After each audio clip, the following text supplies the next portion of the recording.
State Senator Annette Taddeo, thank you so much for joining us here on Impact. My pleasure. Thank you for having me.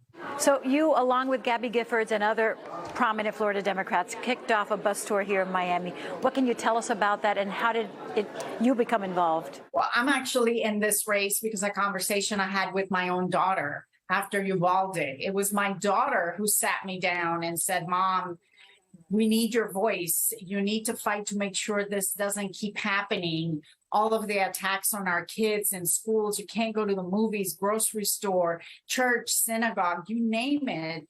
And right here in Florida, we have felt it. And I know that I had multiple times, just this year alone, where I've had to stay up all night with my daughter trying to decide whether to send her to school or not. My daughter goes to public school because there were threats at her high school. So this is real. People are feeling it. And we want to make sure that we have fighters in Washington that are actually going to move us forward. I fled terrorism. So I know that I never thought my daughter would be growing up through the fear of being shot down. They should go to school to learn, to grow, to have a bright future. Gun safety has passed, but how far will you go to continue to restrict guns? We need to continue to advocate. Look, I'm the daughter of a military fighter pilot. And I can tell you that my dad in the U.S. Air Force, he's the one that taught me how to shoot a gun. So many of us know that there are ways in which we can protect people, such as banning assault weapons. Assault weapons are meant for war. They're not meant for our streets. I have been a sponsor for the entire time in Tallahassee of banning assault weapons, and I'm running against Maria Elvira Salazar, who voted against banning assault weapons, voted against having an Amber Alert for a shooting situation, which the police has asked us to do. There are so many common sense solutions that we should be working on. She did, however, vote for the gun safety bill. We must mention that. You mentioned her, so you were the first Latina Democrat elected to the state Senate in Florida's history, and you're running, as you mentioned, against another Latina for Congress who is the incumbent, Maria Elvira Salazar, and she's Republican. This district is being looked at nationwide. It's heavily Hispanic. What do you believe is the most important issue right now facing your district? Look, there's a lot of top issues that are affecting all of us right here in South Florida, but we shouldn't have a representative that finally votes the right way after she gets a strong contender, such as when I got in and she finally switched her vote on a very, very important piece of legislation, which is the gun legislation that was passed, which was the beginning of something. But besides our safety and the gun crisis we also have the freedom to choose. My own daughter, who I was just speaking about, is growing up with less rights than those that were afforded to me and other generations. And that is absolutely not okay. We need to codify Roe v. Wade. That is a huge difference between my opponent and myself. Those of us who come from other countries know that government has no role in making these very difficult personal decisions. And that is exactly what we should be doing, codifying Roe v. Wade. You do not believe that it should be in the state's hands? Look, the states can have a role, but no, we should codify it. It has been around for decades. This is actually, when you take it to the states, then you're going to have a situation such as not being able to go to another state or not having the means to go to another state to have a procedure.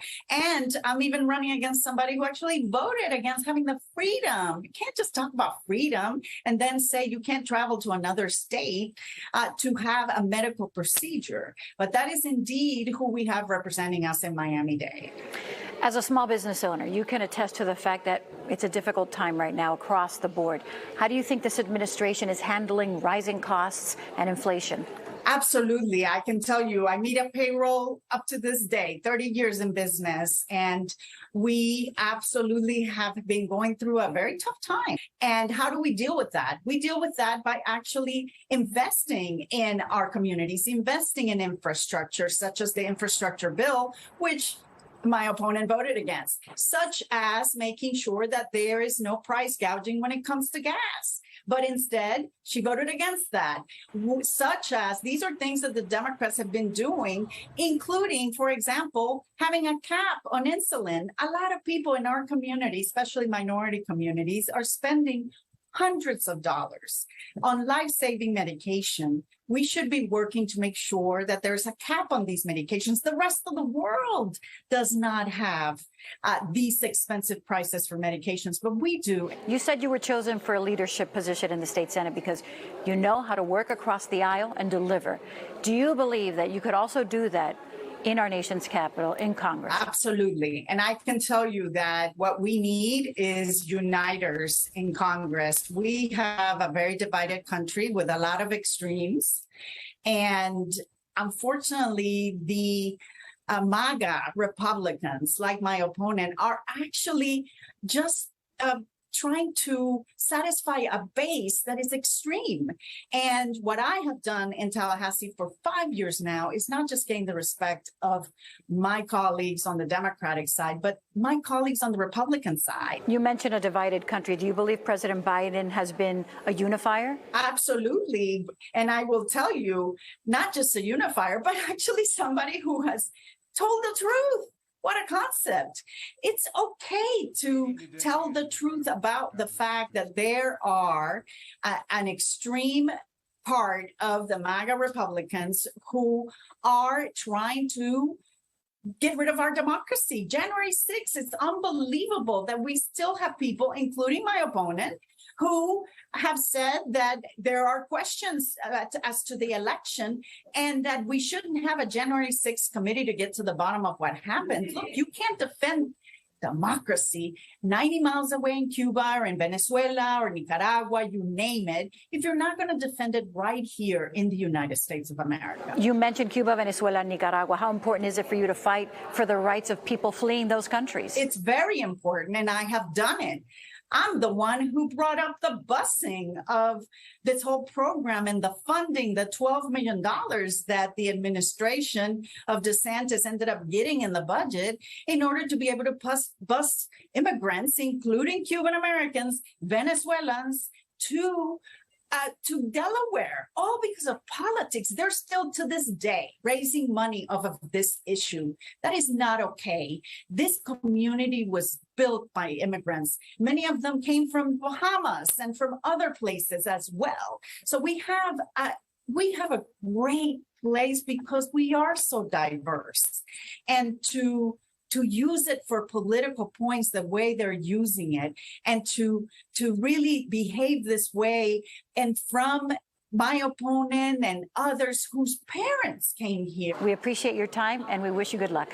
Thank you so much.